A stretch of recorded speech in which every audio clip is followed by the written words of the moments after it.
بلند آواز میں کہیں نویت سنت الاعتکاف۔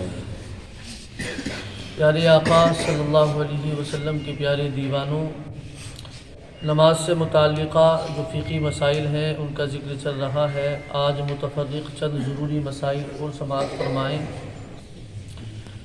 کل بتایا گیا تھا کہ جس طرح فرض، واجب اور سنت مؤکدہ میں قیام بیٹھ کر نماز پڑھنا جائز نہیں، قیام کے متعلق جو احکام مردوں کے لیے ہیں وہ تمام احکام عورتوں پر بھی لازم ہیں۔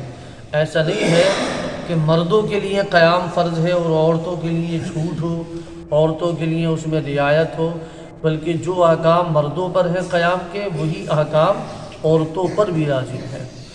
نفل نماز بغیر کسی عذر کے بھی بیٹھ کر پڑھ سکتے ہیں، چاہے وہ مرد ہو یا عورت ہو۔ البتہ یہ کل بھی مسئلہ بتایا تھا کہ بیٹھ کر پڑھنے میں کھڑے ہونے کے بالمقابل آدھا ثواب ہے، اس لیے نفل نماز کو بھی کھڑے ہو کر پڑھا جائے تاکہ ثواب میں کمی نہ ہو۔ اب چند ضروری مسائل۔ سوتے ہوئے آدمی کو نماز کے لیے جگانا جائز ہے بلکہ جگانا ضروری ہے۔ بہت سارے اسلامی بھائیوں کے ذہنوں میں یہ بھی رہتا ہے کہ نماز کے لیے کسی کو جگانا نہیں چاہیے، تو یہ غلط مسئلہ ان کے ذہنوں میں ہے۔ اگر کوئی آدمی سویا ہوا ہے تو نماز کے لیے جگانا جائز ہی نہیں بلکہ ضروری ہے۔ پیارے آقا رحمت عالم صلی اللہ علیہ وآلہ وسلم کا نام پاک مختلف جلسوں میں یعنی مختلف جگہ آپ نے جتنی مرتبہ سنا ہو یا جتنی مرتبہ آپ نے لیا ہو، ہر مرتبہ درود شریف پڑھنا واجب ہے۔ اگر درود شریف نہ پڑھیں گے تو گناہگار ہوں گے اور سخت وعیدوں میں گرفتار ہوں گے۔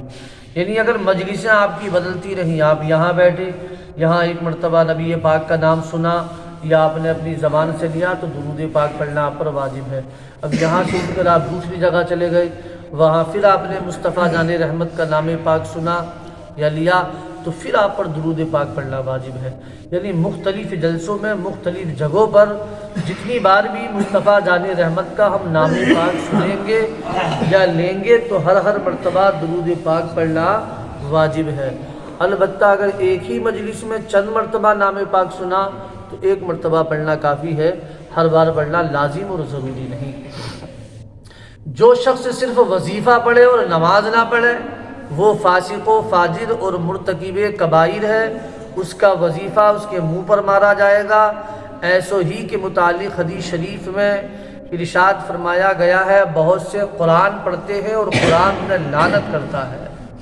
بہت سارے ہیں ایسے کہ جو بڑی بڑی تسبیحیں لے لیتے ہیں اور خوب ساری انہوں نے جو ہے انگوٹھیاں اپنی انگلیوں میں پہنے رکھے ہیں، بڑے بڑے بال رکھا لیے کہ ہم تو طریقت والے ہیں، اور وہ وظیفوں میں لگے رہتے ہیں، نماز کا انہیں سرے سے پتہ نہیں۔ تو ایسا آدمی فاسق ہے، فاجر ہے، یعنی ایسے آدمی کی گواہی بھی قبول نہیں کی جائے گی۔ تو وہ فاسق و فاجر ہے، مرتکب کبائر ہے، کبیرہ گناہ کرنے والا ہے، تو اس کا وظیفہ وہ کتنے وظیفے پڑھے منہ پر مارا جائے گا۔ حدیث صحیح میں ہے، قرآن مجید بآواز بلند ایسی جگہ پڑھنے سے ممانعت فرمائی ہے جہاں لوگ نماز پڑھ رہے ہوں۔ قرآن مجید نے حکم فرمایا ہے کہ جب قرآن پڑھا جائے کان لگا کر سنو اور چپ رہو۔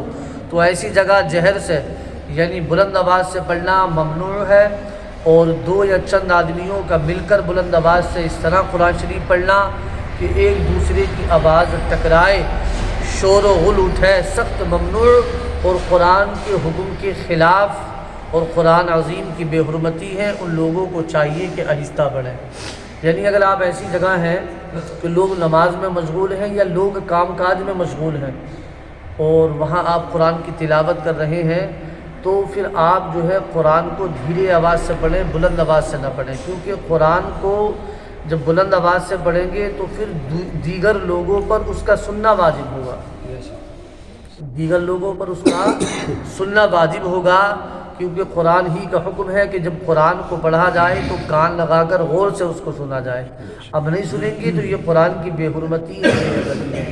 اس لیے لوگوں کی کام کاج کی جگہ یا لوگ نماز پڑھ رہے ہوں تو ایسی جگہ بلند آواز سے قرآن کی تلاوت نہ کی جائے، آہستہ آواز سے قرآن کی تلاوت کی جائے۔ ساتھ ہی ساتھ اگر چند لوگ مل کر تلاوت کر رہے ہیں تب بھی جو ہے قرآن کو بلند آواز میں نہ پڑھا جائے، آہستہ آواز میں پڑھا جائے۔ عام طور پر جیسے ہمارے اور آپ کے یہاں تیجا ہوتا ہے، سب مل کر قرآن کی تلاوت کرتے ہیں، تو بعض اسلامی بھائی بڑی زور زور سے پڑھتے ہیں، تو یہ زور زور سے پڑھنا جو ہے یہ خلاف ادب ہے اور قرآن کی بے حرمتی ہے، کیونکہ قرآن کے حکم کے یہ خلاف ہے۔ قرآن کا حکم ہے کہ جب قرآن کو پڑھا جائے تو کان لگا کر غور سے سنا جائے، جب آپ بلند آواز سے پڑھیں گے تو دیگر لوگ تو اپنے پڑھنے میں مشغول ہیں، وہ سنیں گے کہاں؟ تو اس لیے جہاں چند لوگ ہوں وہاں بھی آپ ہلکی آواز میں قرآن کی تلاوت کریں۔ کچھ لوگوں میں یہ بات غلط رائج ہے کہ نماز میں سورہ لہب تبت یدا حتی الامکان نہیں پڑھنی چاہیے، یہ غلط وہم و گمان ہے۔ حقیقت یہ ہے کہ سورہ لہب پڑھنے میں اصلاً کوئی حرج نہیں، یعنی پورا قرآن اللہ تبارک و تعالیٰ نے جو نازل فرمایا ہے، پورے قرآن کی نماز میں آپ کہیں سے بھی تلاوت کر سکتے ہیں، کسی صورت کی ممانعت نہیں ہے۔ طوائف کا رقص یعنی ناچ دیکھنے والا فاسق و فاجر ہے اور امامت کے لائق نہیں۔ اگر کوئی ایسا آدمی ہے جو کہ ناچ گانے دیکھتا ہے، ایسی مجلسوں میں جاتا ہے، تو ایسا آدمی فاسق ہے، فاجر ہے، وہ امامت کے لائق نہیں، اس کے پیچھے نماز نہیں ہوگی۔ تازیوں کی تعظیم کرنے والا اور ناجائز مرثیوں کا پڑھنے والا فاسق اور بدعتی ہے، دونوں صورتوں میں ایسے شخص کے پیچھے نماز مکروہ تحریمی ہے۔ مکروہ تحریمی کا جو ہے مسئلہ بیان فرما دیا تھا کہ جو نماز مکروہ تحریمی ہوتی ہے اس نماز کو دوبارہ پڑھنا لازم اور ضروری ہوتا ہے۔ اسی طرح اپنے ماں باپ کو مارنے والا، ستانے والا، گالیاں دینے والا اور ایذا دینے والا اور اس کی ایذا رسائی سے اس کے ماں باپ اگر ناراض ہیں تو ایسا شخص فاسق و فاجر اور شرعاً عاق ہے اور اس کے پیچھے نماز مکروہ تحریمی واجب الاعادہ اور اس کو امام بنانا بھی گناہ ہے۔ یعنی جس کے اندر یہ چیز ہو کہ جو اپنے ماں باپ کو ستاتا ہو، ماں باپ کو گالی دیتا ہو، ان کو ایذا دیتا ہو، ان کا دل دکھاتا ہو، ماں باپ اس سے ناراض ہوں، تو ایسا آدمی ہرگز امامت کے لائق نہیں، اس کے پیچھے نماز مکروہ تحریمی واجب الاعادہ ہوگی۔ مزامیر یعنی میوزک حرام ہے، ان کا سننا بھی حرام ہے۔ جو شخص علانیہ علل اعلان مزامیر سنتا ہو وہ شخص امامت کے لائق نہیں، اس کی اقتداء میں نماز کراہت سے کسی حال میں خالی نہیں۔ تہجد کی نماز جو ہے یہ سنت مستحبہ ہے اور تمام مستحب نمازوں سے اعظم اور اہم ہے۔ قرآن مجید اور احادیث مبارکہ حضور پرنور سید المرسلین صلی اللہ علیہ وآلہ وسلم اس کی ترغیب سے مالا مال ہے اور بے شمار عامہ کتب مذہب میں اسے مندوبات و مستحبات میں شمار کیا گیا ہے۔ اگرچہ یہ نماز سنت مؤکدہ نہیں، لیکن اس کا تارک یعنی اس کو چھوڑنے والا فضل کبیر اور خیر کثیر سے محروم ہے، لیکن گناہگار نہیں۔ یعنی اگر کوئی تہجد کی نماز نہیں پڑھتا تو وہ گناہگار نہیں ہوگا، البتہ جو کثیر ثواب اس کو حاصل ہوتا، اللہ کا بڑا فضل اس کو حاصل ہوتا، اس سے وہ محروم رہے گا۔ اگر پڑھے گا تو اللہ کا فضل اسے حاصل ہوگا۔ تو کوشش کیا کریں کہ تہجد کی نماز بھی پڑھ لیا کریں، اور کم از کم ماہ رمضان میں تو اس کی عادت بنا ہی لیا کریں۔ ابتدائی امر میں تہجد کی نماز حضور اقدس صلی اللہ علیہ وسلم پر اور حضور کی امت پر فرض تھی، یعنی جب اسلام کی ابتدا تھی اس وقت یہ میرے آقا پر اور آپ کی امت پر فرض تھی، لیکن بعد میں بدلیل اجماع امت اس نماز کی فرضیت امت کے حق میں منسوخ ہو گئی۔